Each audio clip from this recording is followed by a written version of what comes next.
Non sappiamo quello che succederà, per fortuna le persone hanno sempre delle risorse nuove, però certamente in questo momento non ci sono elementi che possono far prevedere una situazione che potrà migliorare nel breve tempo. La situazione è grave e credo sia giusto che il mondo continui a far sentire il grido di quanti non hanno voce perché non possono farlo.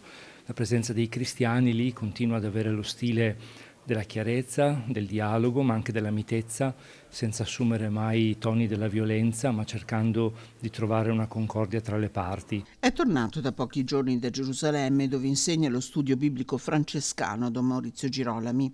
La Chiesa nella terra martoriata attraverso il cardinal Pierbattista Pizzaballa continua a essere voce di chi non ha voce, a tenere accesa la luce della speranza.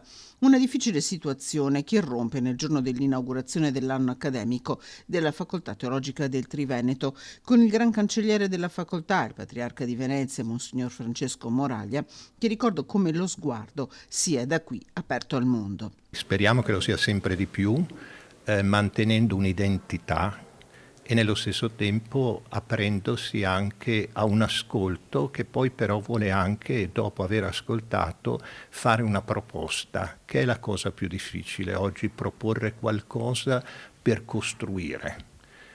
Quindi al momento dell'ascolto segue il momento poi anche della sapienza, quindi del discernimento e quindi il momento poi anche della profezia. E noi sappiamo che i profeti nella Bibbia sono finiti sempre male. 1637 in totale gli studenti iscritti, 3 corsi in partenza e un nuovo corso di alta formazione che si intitola Governare il futuro, business sostenibile e visione etica per un mondo in transizione.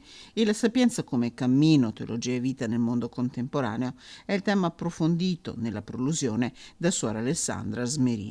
Il lavoro è quello di cercare di connettere, di far vedere a chi vede un problema che la realtà è leggermente più vasta rispetto all'angolo di visuale che io ho, ma che solo componendo tutti questi pezzettini insieme possiamo dare delle risposte sensate che non lasciano indietro nessuno.